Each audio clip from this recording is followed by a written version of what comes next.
All right, joining us now, she is one of the most decorated rowers in UCF athletics history. Multi-time All-American, has won three, helped UCF win at three conference championships. Was a recipient of the Order of Pegasus, which goes to the highest honor. Really, it's the highest honor a UCF student can get during her time at UCF. Of course, she's been a professional rower. She's going to be in the Olympics in Paris, representing Denmark. I speak of Julie Poulsen, who joins us here. That's a lot of accolades there. Pretty good accolades for you there. Yeah, it's been a few. So tell me a little bit. Tell me about the journey to get to the Olympics. What have you been doing to get you in this situation here now where you're going to get a chance to achieve something not many could say, which is get to participate in the Wow. Summer Olympics? Oh, it's well, the journey started already when I was 10 years old when I started rowing. So it's been a long journey with lots of ups and downs, but I think the majority of it is that I love the sport and I still love it this day to day. So I think that sums up why I am going to the Olympics is that I love rowing and I love doing this every day. Yeah. So take me through what it was like for you to make it into the Olympics. As I saw that you were in that final qualification regatta right there. You managed to make Yeah. it into the final race, with like Spain, Ireland, Poland, Japan, all them, and you needed to make it into the top two spots Yeah. for a spot in the Olympics. So kind of what was your mindset going into that race, and what was kind of your first kind of thoughts when you got across the line and you saw you were in second there? I mean, it was obviously that regatta is nerve-wracking because it's called the death of regattas, I think, because it's like it's the last shot of making it to the Olympics. So we missed our chance at World Championships already last year, which was like a big disappointment for all of us. And I think we just kind of knew that we had one more chance, which was at the qualification regatta. We knew there were only two spots this time. Last time there were seven. So we knew it was going to be harder to get into. But ultimately, I think the disappointment that I had after Worlds last year kind of just reminded me of how much I just love to do the sport. And so honestly, compared to last year where I felt like it was all or nothing, I kind of went into this regatta, even though I knew it was all or nothing, I kind of went into it like this might be my last time suiting up in a Danish uni. So I was just kind of like, if it's the last time, I just want to enjoy this race. I want to do what I love to do. I'm not gonna let my nerves get in the way, which I felt like was what happened at Worlds. A lot of my nerves got in the way because we knew there were only seven spots. And this time around, it was more, I felt more at ease with it, at ease with if we weren't gonna make it. And I think that whole mindset I had there and just being there in the moment, enjoying everything I did, ultimately took us over the finish line second, which was what we needed to do to qualify, if that makes sense. Yeah. Yeah, the finish line. What went through your mind when you realized, oh my goodness, I'm qualifying, I'm going to be part of the Olympics? Um, just when we crossed the finish line, it was weird because you are before we even rode, you're having a little bit of nerves. Then you go out, you race, cross the finish line. I was so exhausted after the race, and I think I didn't realize that we come up on the what's it called? Like we have a little dock where they celebrate us all in, and even there, I think I didn't even realize that I had qualified just yet. So it took a couple, honestly, of hours until we saw we had another eight that qualified that I realized like I'm actually going to the Olympics and realized how big it really was. So when I first crossed the finish line, I think at first I was like, man, the Irish just took us. But then I was like, wow, I'm actually going. Yeah. So yeah. It sounds like it's one of those where you don't really believe it until it actually happened. Like Yeah. there's right? Is there like, oh, I'm not gonna, I don't know, that it's so fascinating, unique in this process because you could try your best, but sometimes somebody might just be better than you on that particular day. Right. And especially when it comes down to rowing, oftentimes it's within like things are like settled within milliseconds. So it's like you might lose or win by milliseconds. So but and that makes the sport hard, is that sometimes we cross the finish line and we have no idea whether or not we came first, second, or third, or fourth, maybe even, which is what happened this weekend. But I feel like we were pretty sure when we hit there that we had gotten it, but like there was not 1 second inside of me when we were racing that race where I was like, I got this, like we are winning and I'm going to the Olympics. Like I was like, I'm not, until I cross the finish line, either first or second, I'm not believing that I'm going. And so, yeah, it was everything. We gave everything we could until we hit the finish line, definitely. Well, what does it mean to you, the fact that this Olympics in particular is in Paris? Like this isn't going to be some kind of, fly across the ocean type of, event for you. You get to compete on your home continent of Europe. I mean, it's a very special thing that it actually is in Paris, because I think they say like Olympics is only every 12 years in Europe. So the Danish national teams has already been out saying that this is a special year.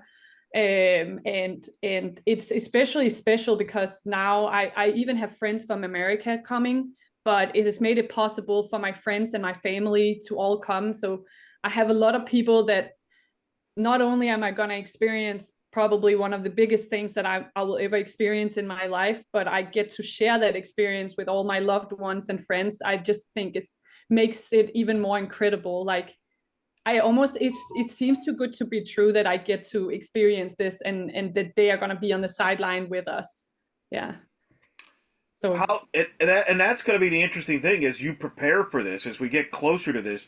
How do you make sure it's a huge event, but don't make it too big to the point where it hinders your performance, right? Like there's that, as an athlete, that's part of it, right? It's like you almost have to treat it like it's another event, even though we know it's not, but that's part of it, the preparation, isn't it? It's just as much mental as it is physical. Yeah, definitely. And I think that was exactly what I wanted, to make sure that I wasn't making it bigger than it was at the qualification regatta, even though I knew it was like an ultimatum. Either I was going to go or I wasn't going to go. I was trying to not make it as big as it may seem and tell myself like, I do this because I love it. I do it because I enjoy it. And if I'm going to make it, I'm going to have 2 more months with these incredible girls that I row the boat with. And if not, I have appreciated the journey I've been on.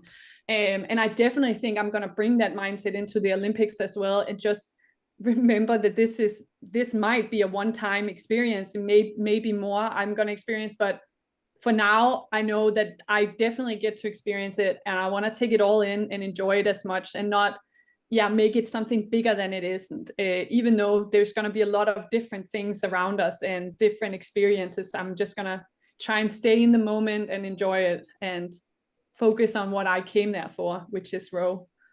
I'd like to talk about that boat for a second, actually, because so you are in the women's coxswainless 4 boat with another 3 other women. You are the stern rower, if I remember. So I do kind of want to ask about that, because I know in college rowing they have the coxswain. So what was it like to kind of go from rowing with a coxswain in college to without one here for the Danish national team, and how you kind of ended up getting into the position as the stern rower? Yeah, I mean, so before I got to the States, I never had a coxswain before. So it was actually the unique experience for me was when I was in the States and having a coxswain helping helping the crew move the boat. So coming back again was more like what I've already experienced before, but definitely having a coxswain is very helpful, especially in the bigger boats. There's no doubt about that. And comparing it, it's more like they are kind of the leaders in the boat when you are in a bigger boat, where you get to be the leader yourself in your boat. So like for us in the 4, we are leaders for each other. We have somebody that has the commands in the boat, making sure everything is going as it needs during the race and stuff. So that is I would say that's the big difference, is that we have to take charge ourselves during the races when usually the coxswain would do it. What was the other question? The other one was, how did you find yourself becoming the stern rower among the 4 of you?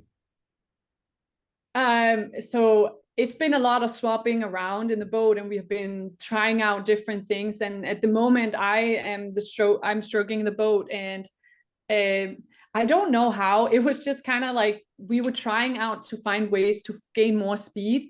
And my coach had already said, like, we're not going to put Julie there.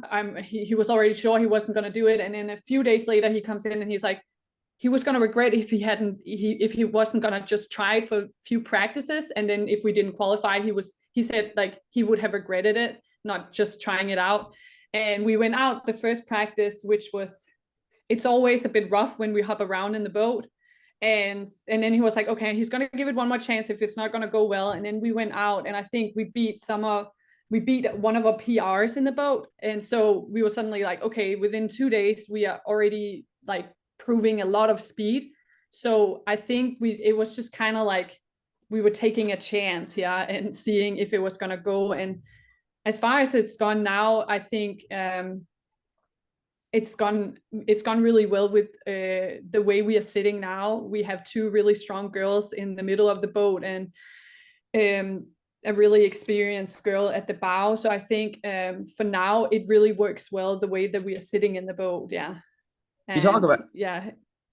You talk about how special it is to make the Olympic team with this group of girls. To tell us about them a little bit, because obviously as UCF fans, we know about you, but this is much a team effort. There are 3 other people, people in this boat with you. So just tell us about them and kind of what was it like to be on this journey with them. Oh, it's been an incredible journey, especially because these 3 girls I've been sitting with since 2000, and we came home in 2021. That's when we started the whole project. And in rowing, it's like you do a seat race each year, or like trials, and see who's going to be faster in the boats. There can be swaps in the boats, like other people are going to come in and out. And for the 3 years we have rowed together, all of us have stayed together. Which is quite unique, because usually like there will come other people in. It's kind of like football, for example. Like sometimes you swap out a quarterback if he's not as good as somebody else. It's the same way within rowing. But we have just proven that our teamwork together and the way that we row has just proven to be better than the others, at the point that we have stayed together for 3 years.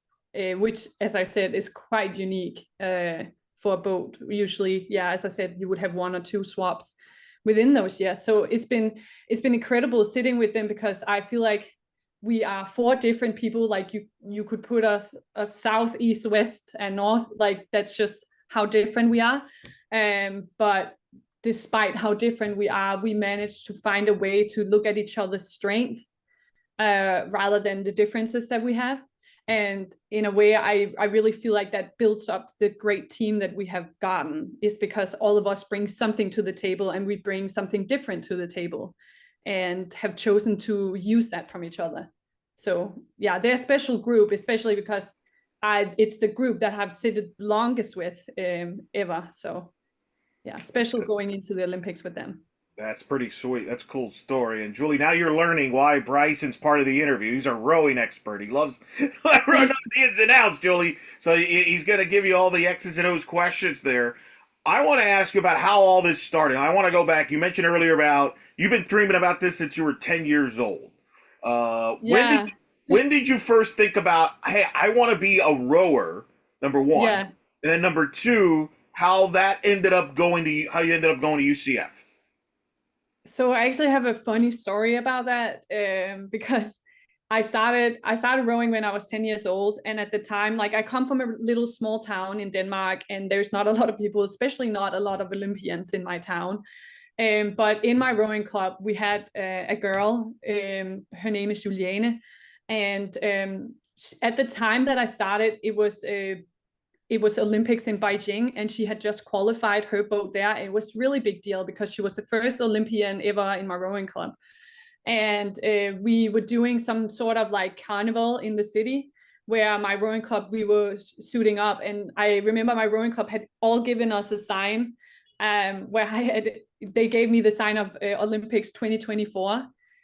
So I feel like looking back at it, the dream probably has already started all the way back then, when I stood with a sign as a 10-year-old thinking, maybe one day when I grow as big as her, this might actually be something that's going to happen. And it's been a long journey since. Like, I've been in the States, I've been on the junior national team. Like, there's just been so much since, obviously, because now I'm 27. So it's like 17 years, actually 18 years this year since I stood with that sign. And thinking now I'm the second Olympian that's going to go from my rowing club, it's just, I feel like it's the full circle moment. It feels very like crazy that that's actually happening, that I actually ended up going, even though I stood with that sign 18 years ago. Do you still have, like, do you have a photo of that sign? Like, Yeah. I didn't. Yeah. We gotta see that photo.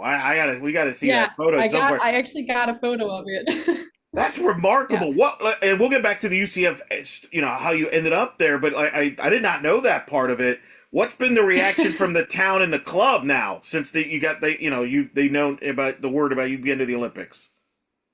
Yeah, it's gone crazy, obviously, because we don't have a lot of Olympians, as I said, and I came home straight from qualification, and I actually went straight home and was greeted with my whole rowing club standing there, the mayor of the town. I was saying hello to a lot of people that are just like a big part of the city that I'm from, and I'm obviously so proud of being from that little city. I still represent my club, even though I live in Copenhagen. Like, I'm proud of representing them and being there, because I think it's so important for the little girls that are like me in that club, that they have somebody to look up to, because there's no doubt that if I didn't have Juliane to look up to back then, like, I probably wouldn't have been standing where I'm standing. Like, seeing somebody doing that gives you this little bit of faith, maybe, that you can do it too, because you realize maybe it isn't impossible. Yeah. Wow, that's wild. A story there. So this is the goal. This is your dream. You mentioned that. You mentioned you decide to head to the States, and then you end up coming to UCF. How did that all happen? That was a crazy story too, because I that was such on a limb that I just went over there, but I knew that I was wanted to, in Denmark, a lot of people, when they finish high school, they go out traveling the world, and I knew I've always wanted to come to the States. Like, that's always been a dream of mine to come, and I've been there a lot on vacation. I love the States. And so I was like, oh, how could I go there but still continue my rowing journey? And then the opportunity just rose when I was reached out to by some of the coaches at UCF, that maybe I could go there and study and row. And I was like, that just sounds too good to be true, that I actually get to do what I love while studying and being in another country.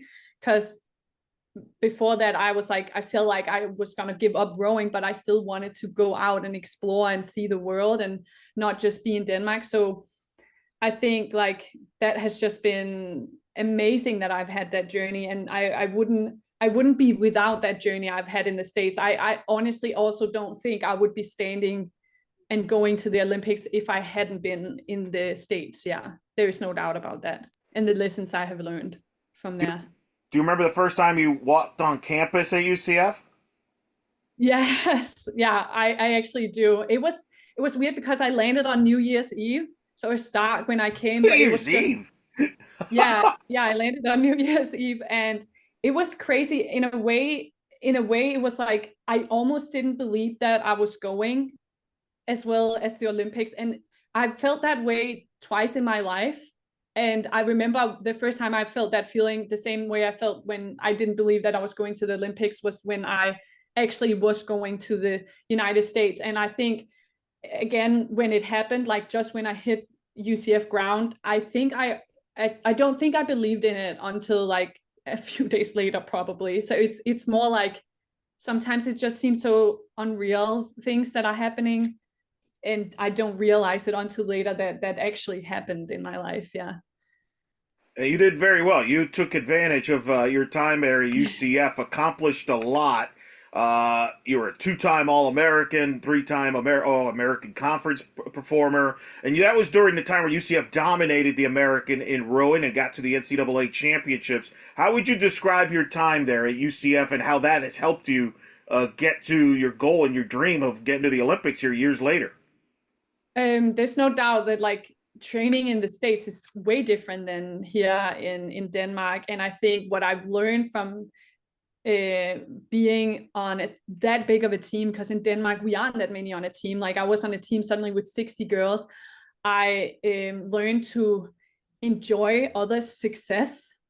And that's definitely something I brought home. I feel like I came home as a more or less egotistical person, like enjoying others, remembering that it's a team. And then another thing that I really think is big that I learned from the States that I don't think I ever had those abilities at home, but like I definitely learned a way to be a very tough athlete.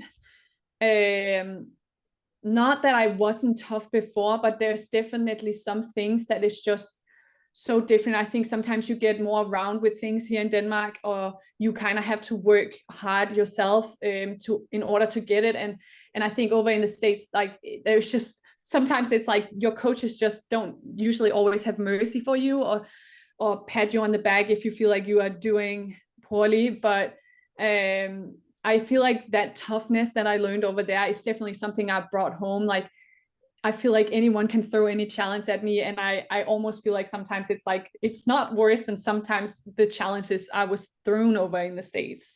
And that's something like I could not have been without. There's just no doubt about that.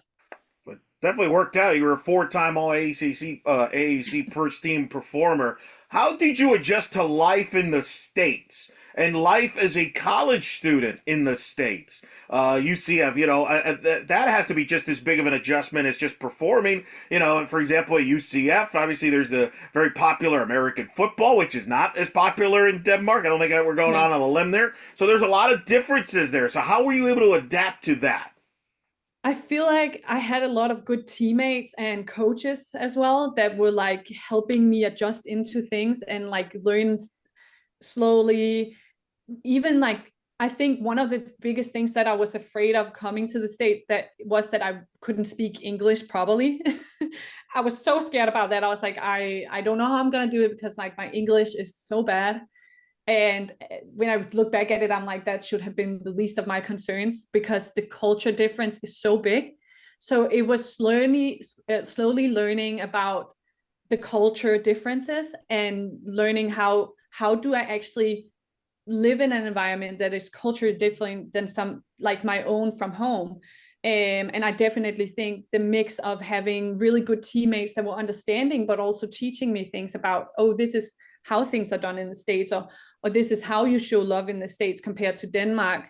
It really just eased me into things. Like I definitely want to like give out credit to everyone that was around me at the time, because without them, I probably wouldn't have been,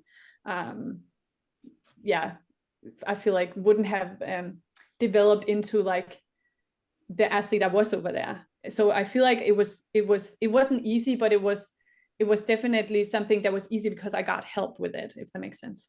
Well, you got help, and you adapted. You were ended up getting being a recipient of the Order of Pegasus, which is not something they just they hand out very easily. Yeah. It goes to the highest honor any UCF student can get. You got that award in 2021. Do you remember when you found out about that? Was that a goal? Like, how did that come about? Because that's pretty impressive what you've accomplished, considering what we just talked about, the adjustments you have to make coming over from Denmark. Yeah, that was definitely something. I remember looking at that thing and like I knew what Order of Pegasus was.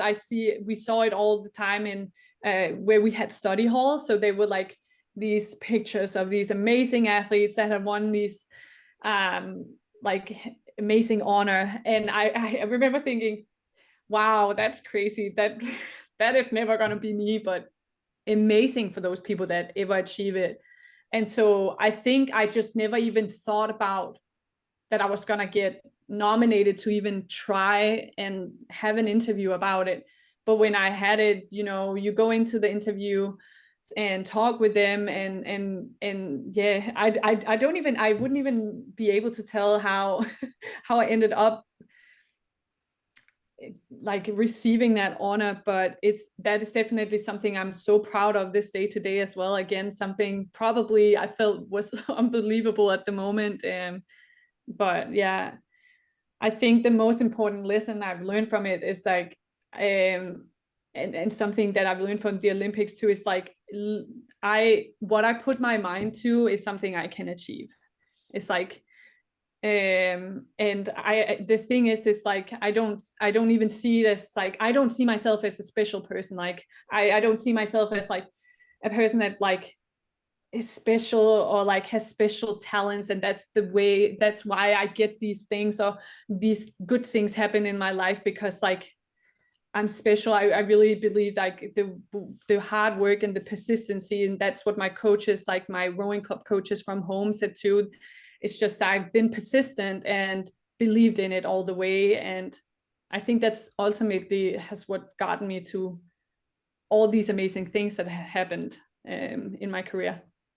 One thing that really strikes me about you getting the Order of Pegasus when you did is that your career sort of took place during this kind of era of UCF, or I like to kind of call the era of women, like it's kind of the women's sports era in a way, because from basically 2018 to around now, the UCF women's sports has had people like you who got an Order of Pegasus and also helped with the American titles. McKenna Melville, who I'm sure you might be familiar with if you follow volleyball.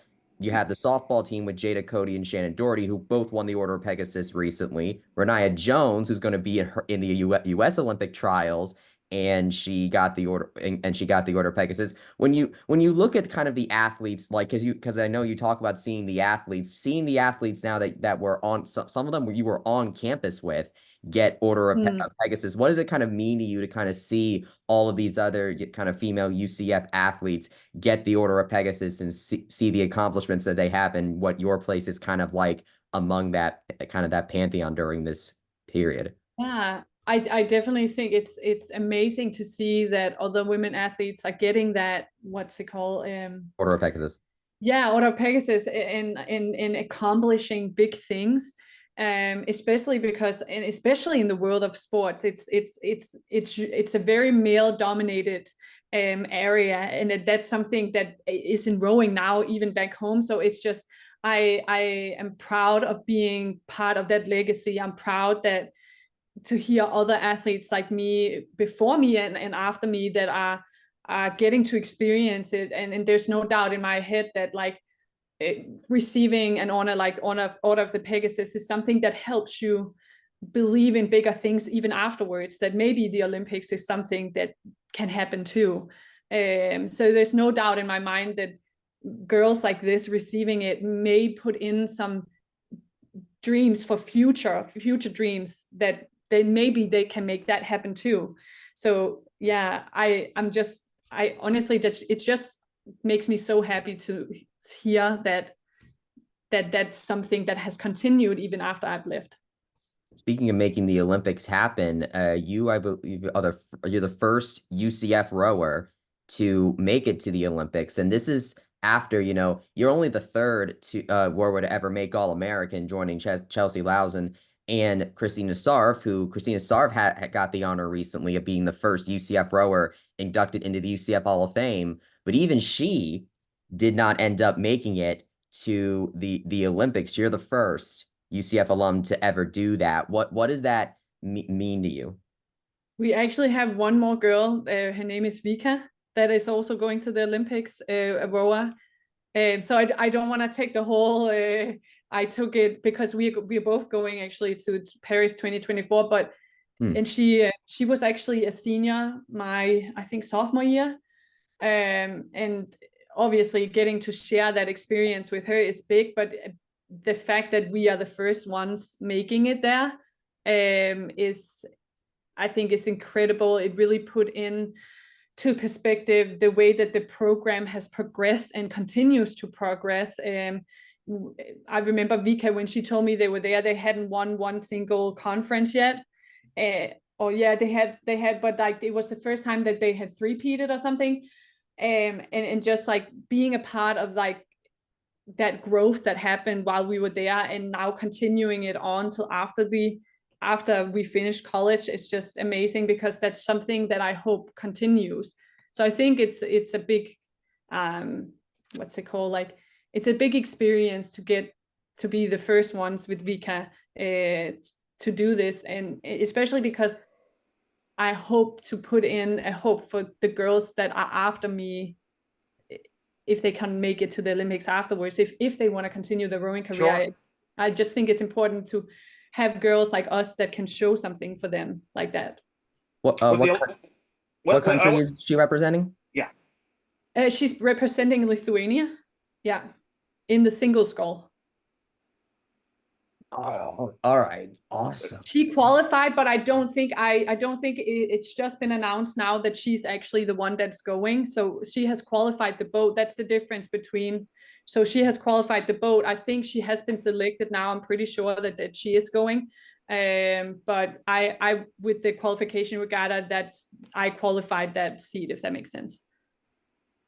All right, that makes sense. Why I have Yeah, why I that's haven't. probably You're why breaking some news, Julie. You're breaking some news here. No, that man, Yeah. what a year it's been for UCF rowing. I guess it's almost kind of a nice kind of way to transition a little bit to ask this question, because UCF rowing, of course, now has transitioned into the Big 12 under a new head coach, Mara Allen, who came over from Texas, who won the national championship. Yeah. Obviously, you've been busy, but have you been able to kind of keep up with how UCF rowing has been doing lately, and just seeing what they've been doing now, and just thoughts on them being in the Big 12 and the position they're in now? Yes, definitely. I've talked to some of the girls still, and it's a few of the seniors. I think they were freshmen my super senior year, I'm pretty sure. So obviously it's been a big transition for them, getting into a new conference with a new coach and all. I think it's amazing to see how much rowing is progressing, and it seems like they've had a really good season this year. So I'm just excited to see where Coach Mara is going to take the team, and what kind of athletes she's going to bring in, and how she's going to develop them. And I'm proud that UCF is going that way. Like, I know that there are girls back home that ask me how I got into UCF and getting interested in it now as well. And I know that we have another Dane there at the moment as well. So it's amazing to see, because usually they talk about all these other schools, but it's really cool to suddenly UCF is on the radar, like, for them now too, that it's not just the big schools that usually were always getting mentioned here. So yeah, I think it's cool to see that going into this. Yeah, definitely. It seems like a good transition has been going on from Coach Kramer to Coach Allen there, and we've learned that you're a big you like to break news, so that's good. We like that. You're more than welcome to break news anytime to us, but yes. I'm curious. Earlier we talked about the McKenna Melvilles, who was on campus when you were on campus, and some of the great female athletes, and all athletes in general at UCF, male and female. I'm curious, how much did you interact with other athletes from other sports, and that helped you become a better athlete in your own right? Yeah, I have to think back, because obviously there's no doubt that, like, talking with other athletes on the school is something you can always gain something from, whether or not they are playing soccer or if they're playing softball. I think one of the big things was, like, learning, like, I had class with a lot of these people that we don't share the same sport, but we share the same passion for something. And I think that's just something I still find special this day to day. Maybe we don't share, as I said, the same sport, but there's no doubt that, like, athletes are special in the way that we share a passion for something. And that's just incredible, to share a passion for something, whether or not which sport you are in. So I feel like that's something, like, I don't know, it just makes me appreciate my sport a lot, and the fact that I have something that I have passion for so much, because especially when you get to see other athletes that are doing other sports having that. Yeah. Did you end up making friends with some of the other athletes? Anybody that stood out that maybe helped you on the way, or you just kind of bonded, enjoyed college life as student athletes?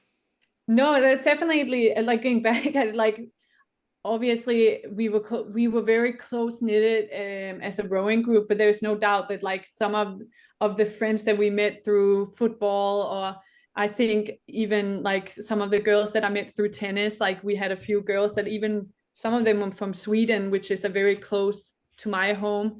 It was cool to have these kind of similarities, but not again.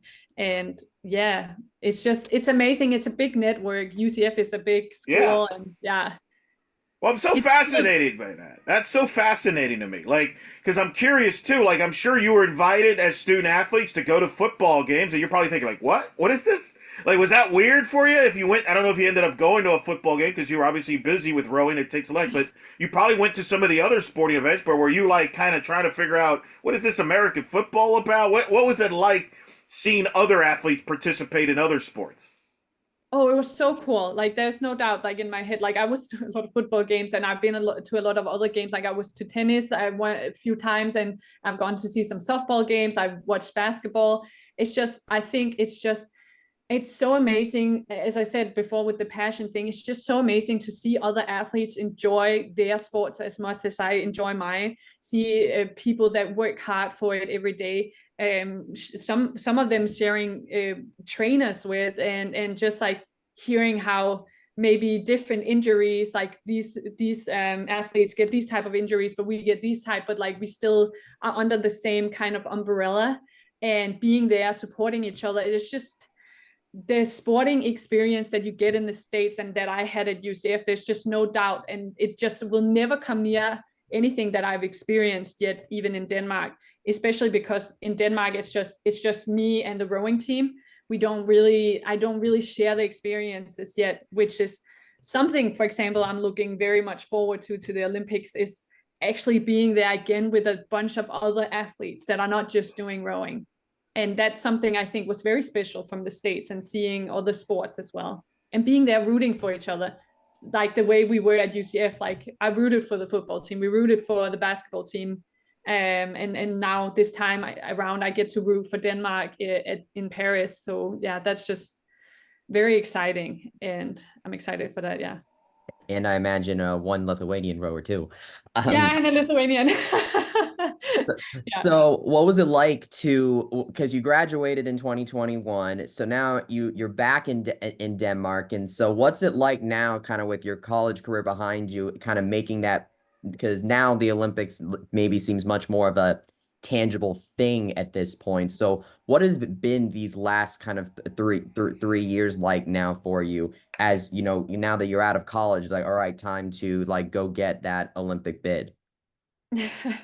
I mean, like how it's been, or how the 3 years has been.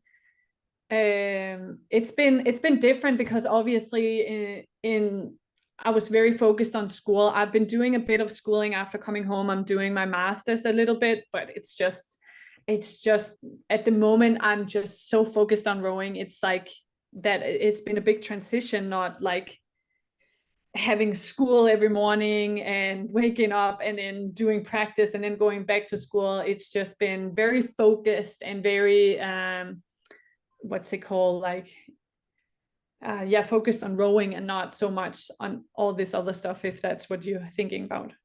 Yeah. I mean, it makes sense. You know, you have the Olympics coming up. I know you just got back to Denmark from the World Rowing Cup 3 in Poland recently, where you ended up getting a fourth place finish there. How was it over there in Poland, by the way? You just got back over there. I'm guessing this might be your last major like rowing competition before the Olympics. So Yeah. how was it kind of being there, knowing you're going to be in the Olympics, and this is a huge chance for you to get for your boat to get some reps in for that? Yeah, definitely. I think like one of the big things when we traveled to Poland was that this is going to be our last racing experience. So we are going to take everything that we can now to learn from everything, that like all the mistakes that we are going to make, take it home, figure out how we are going to try and solve this thing that's called the Olympics and try and make it better.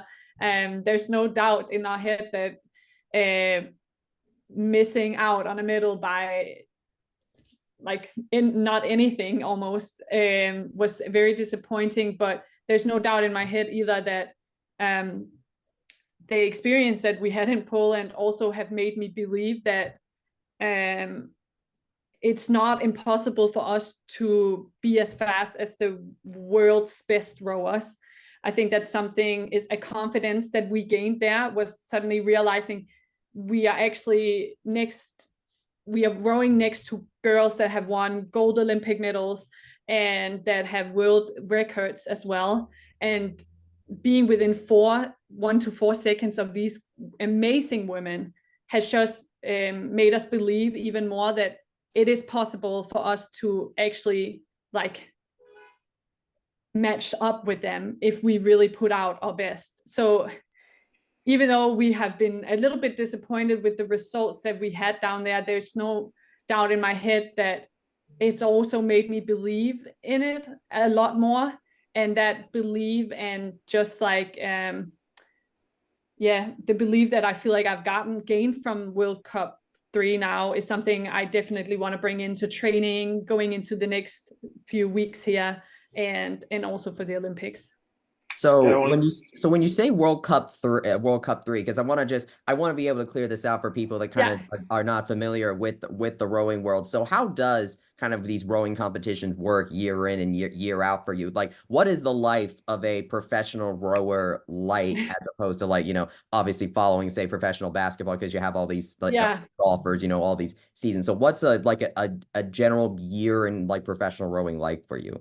I think a general year is usually, there is no, I feel like in rowing, we don't, obviously we have the summer season, but then we also have the winter season. So in rowing, it's like, I feel like there's no breaks really. Like we always train, there's always competition regarding, it's long distance, usually in the fall, and then smaller distance. But for us, it's usually like we have World Cups, which is 1, 2, and 3 each year. So there's 3 World Cups.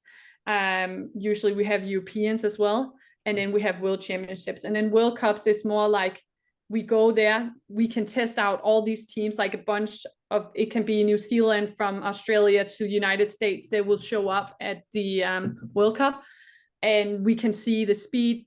The nations get to see what crews are faster than others. They can swap out people for another World Cup and then see, is this boat faster than the Danish boat now, or however. And then at World Championships, which is the really big event of the year, usually if it's not the Olympics, that's when people have tuned everything in. They have learned from World Cups. So I feel like World Cups is more like this, it's the training to the big event. So, and for this year, it's the Olympics, definitely. How much longer do you see yourself envisioning continuing to row, being a professional rower? It's that is a tough question, because I feel like a lot of people, they are like, oh, they need a break from it. I think I have a hard time seeing myself stopping anytime soon.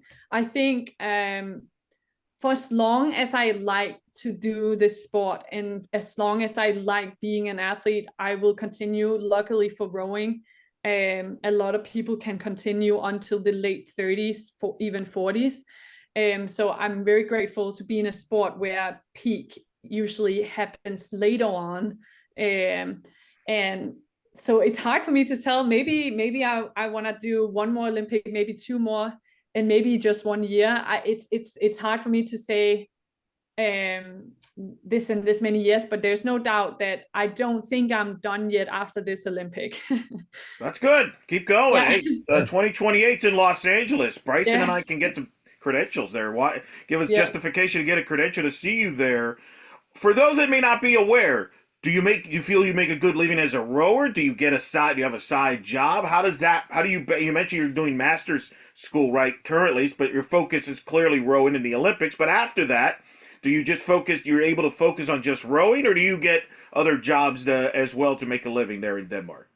At the moment, in Denmark, like, you are supported by the government by going to school financially. So I haven't gone to school, and I do get a little bit of money too from the national team, but living just as a rower in Denmark is definitely not possible at the moment that we are at now, just because there aren't that many, like, we don't have that many, what's it called, like, there's not a lot of money in rowing. Sure. There's no doubt, like, you can obviously earn a bit of money on the side. So I think when I'm done with my master's, which I will be next year, I probably will be doing a little bit of like working on the side while training as well to make sure like I can actually make rowing happening.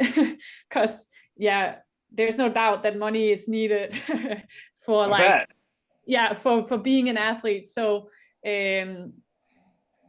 but until then, like I'm just doing school and then a little bit of working on the side, and then obviously a lot of training. What do you want to work at outside of rowing? What do you want to do? At the moment, I'm coaching. I do some outdoor coaching classes for it, not rowing, but just the normal people that are wanting to do a workout. I have a few teams here and there in Copenhagen that I go out and work out with. I could definitely see myself doing something like that, but there's no doubt in my mind that I also want to do in I still study communications. I've stayed within the field, and it's definitely something I could see myself doing later on, like whether or not it's gonna be what kind of job I'm gonna end up with, like that's just up for the gods to decide. But yeah, I probably am gonna do something within the field of communications. That's just yeah, that's for the future. Future down the road. Got it. No, Yep. well, we got plenty of time to figure that out. We Yeah. got more things. Describe for the audience that'll be listening to this. What is life like to live in Denmark? What is it like to be? To describe Denmark? I haven't been there. Bryson has not been there. Not describe what is life like in Denmark. It's a very chill life. I feel like Denmark is a very safe country, obviously, because the way I think it's just, I don't know, it's just the way that our society is. It's a very calm country. We are not a lot of people. I feel like kind of like on UCF athletics, everyone know everyone. It's not like everyone knows everyone in Denmark, but there's no doubt that it's a small community with a lot of people that care a lot about each other, and that values quality and values what's it called, like being present. So to just describe the Danish person is more like a very present person that really enjoys quality. I think that that is definitely something that also described me as a person, where we get nerdy with things, and we make sure that what we deliver is very qualitative, if that makes sense. Quality of life is pretty good. Yeah. Sounds like to me. And happy people. Being Very happy is good. Being happy is good. It's positive there. Couple last questions, and then we'll let you go. You've been very kind with us. We ranked. I don't know if you're aware of this. Me and Bryson helped me out with. I did a top 100 female athletes of all time at UCF. You're on that list. You and Christina Sarf are on that list. I think you're the two greatest rowers. And I think you might join her down the road in the UCF Hall of Fame. But that's down the road. Again, we've described, we're not worried about your 30s right now. But I do want to know, what message would you have for Knight Nation? A lot of UCF people are going to probably watch you in the Olympics that maybe, are getting to know you. How would you want people to describe you when they bring up Julie Poulsen here around UCF? What do you want people to say about you? I think one of the big things that I took, like that I really, something that means a lot to me, and that's something that I hope that people still would say about me, is that I'm humble and I work hard, and obviously that I'm persistent with things. I don't give up when a challenge is hard. I continue searching for it. And yeah, I think those three things I really hope that is something that people remember me for or would say about me. Yeah. So Julie, you mentioned that you teach rowing. Have you ever done that in your home city by any chance, or how often do you get to go back to your rowing club? Because I know you're talking about that, and you talk about the impact happening on young girls with rowing. Have you ever gotten a chance to kind of go back and share that with the people of your home city yet? Oh, definitely. And that especially because it's something that I experienced myself, and that's something that is again, I am where I am today because of these experiences, is that actually going back sometimes to my rowing club, sitting in a boat with somebody who is 13 years old, having big dreams, looking up at somebody like me. I think sometimes it's hard to think that there are girls that looks up to me. So going home, and I've been home a lot, and every time I go home, I actually really put on, I hope that people think that I actually